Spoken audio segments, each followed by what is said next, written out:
a human would never play the move queen to d5. Because that move would be totally risky and counterintuitive. A computer, they will sacrifice a queen, something that traditionally humans don't do because they're risk averse. But since Levy's opponent is using AI to cheat, it's all part of a trap that leads to checkmate. Guy is playing like Magnus Carlsen on Adderall. In the wake of the recent chess cheating scandal, Wired asked top chess YouTuber Levy Rosman the question, how on earth do you actually cheat at chess? And how can you actually spot a chess cheater? If I had to describe cheating in chess in one sentence, it would be the act of receiving external assistance, most often in the form of a chess computer, to tell you all the best moves in the game that you're playing. During the more than 25 years since Deep Blue beat Garry Kasparov, AI chess engines have evolved to be way better than humans at the royal game. I once lost to a treadmill at a hotel because the chess computer they programmed was so good. Top chess engines like Houdini, Revenge, or Stockfish can run on an iPhone. If you let Stockfish, the best chess computer in the world,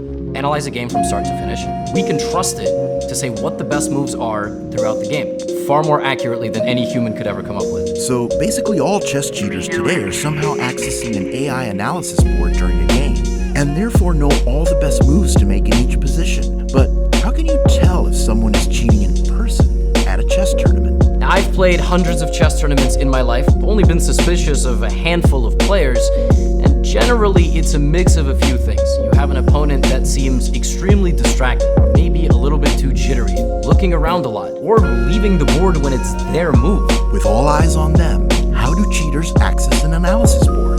One of the most common methods to do this is to go to the bathroom, but our cheater has left a cell phone somewhere hidden in the stall. During their game, they will go, input the same exact moves of the game that they're playing into that smartphone, and the smartphone will tell them the answer. Then they will go back to the game and repeat this process multiple times until they win. In 2019, Latvian Grandmaster Igor Rausis was caught red-handed on the toilet studying an iPhone he had secretly stashed behind a bathroom tile. But there are other examples of cheaters that use accomplices to relay the best moves to them. Most elite chess tournaments have a board called a DGT, where every single piece is connected to a magnetic field, and every time a move is made, let's say like this, the board itself is connected to a computer. So that move will now register on the DGT and go out to a live broadcast. So in this scenario, one of the spectators, miles away in the comfort of home, is accomplice number one, who plugs the game into their engine and sends a text with 1 to 3 characters to someone at the tournament. In fact, that's what happened in 2010. First, there was 20-year-old Sebastian Feller playing the game. Then there was the person watching the game and using the computer. There was also a middleman. That middleman would stand in the tournament hall in a certain location, depending on what the person watching the game would say. The middleman might go stand in the northwest corner of the room or the left side of the stage, depending on the suggestions he was being relayed. They basically had a pre-programmed compass of the room where one side meant one thing and maybe a certain position meant what square, what piece, and so on. But what if spectators aren't allowed at a tournament? A chess player could theoretically bring a vibrating device in their shoe, under their arm, attached to their chest, into the playing hall. Now, some tournaments have metal detectors and scanners, but if you walk in through an airport-style metal detector in a chess tournament playing hall, there isn't a guarantee that it'll pick up on a small, transmittable device that you're hiding under your armpit. In 2013, Borislav Ivanov was disqualified under the suspicion of using a device in his shoe that received vibrations either in Morse code or some sort of coded sequence. But what about other vibrating devices? One of the biggest memes to hit the internet as it pertains to chess over the last few weeks has been anal beads. It became a copy pasta on Reddit. Then Elon Musk retweeted it, and it got way too big to the point that people actually think it happened. Now, theoretically, if we are talking about a device that can relay chess moves to you by vibration, I'm sure if it can go into your shoe, it can go into other places, but I don't think that's what was happening in this case. But what if you're using a simple board, not a DTG board, and the game is not being streamed or simulcast anywhere online? Well, some folks have shown up to games with little watches that have a camera inside of them. So they hover the camera over the board, but they still need to have somebody relaying the moves into their ear or maybe some sort of other device. Well, those people might have tried to wear an earpiece, which is another common method, especially one that you can dig deep into your ear canal. Sounds like cheating over the board at a tournament is hard and rare, but cheating in chess online is rampant. And the first place to spot a cheater, say on chess.com, is by studying their online profile. Look at the age of the account. A lot of cheaters have an account that's maybe a couple of weeks or a month old. So here's a profile with a couple of red flags already. It was created 48 hours ago. So the biggest red flag in my eyes is the win rate. Most people win about 45 to 55% of the games that they play. I myself win about 60% of my games. So if someone's winning 75, 80, 90%, something's not right. The next red flag is that cheaters have a high accuracy score, a metric calculated by the website you're playing on that compares your play to the best chess computer.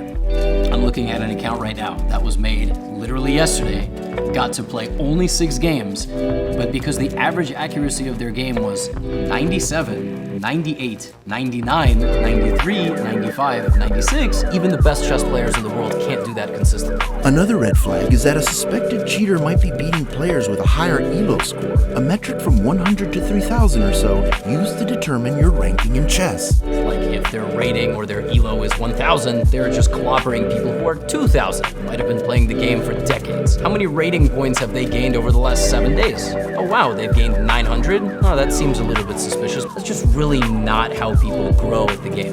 When Levy suspects someone's cheating online, he'll watch them play a game, turning on his own local chess engine, which will evaluate the current position and tell him what the best moves are.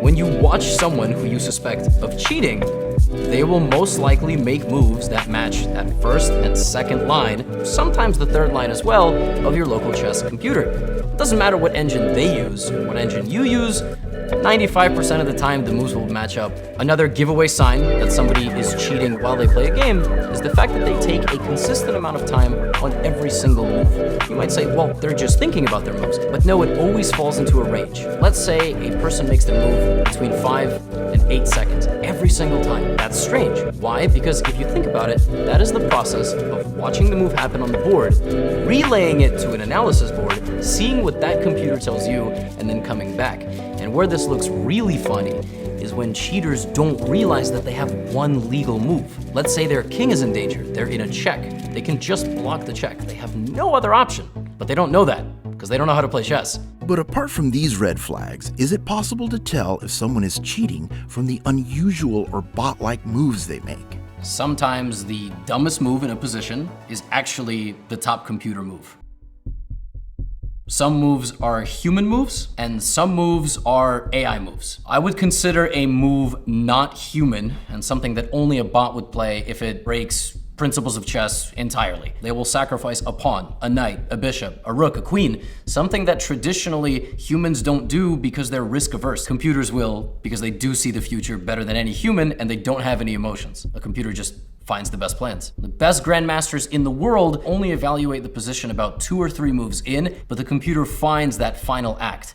And I can show you exactly what I'm talking about. So take this position, for example. Here, a cheater was playing with the white pieces. A human here might retreat the queen. A computer instead finds this move, knight to g5, check. If the queen goes to either of these 2 squares, the queen will get captured. Here, white plays the move, queen to d5. Yes, you can take the queen, but if you take the queen, it's basically checkmate because these 2 bishops laser beam the king in the corner. So here the cheater with white sacrificed a knight to lead the attack forward once again, and then white sacrificed a queen for basically nothing. White gave away a queen for 1 pawn, and that led to the devastation of the black king. White sacrificed multiple pieces to even get to this point with no guarantee of victory at all. But when you're an AI, the victory is guaranteed because you have seen the future to that extent. That was an example of a sacrifice that to a human mind felt like a mistake, a seemingly counterintuitive idea, but not to a chess computer running tons of outcomes and finding a way to get the king. No human in history has ever played a sequence of moves like that. So why do people cheat at chess? People cheat in chess for a variety of different reasons. Obviously, if there's prizes involved, that's extremely incentivizing. When you're sitting in the comfort of your own home and it's just you and a screen, it's much more impersonal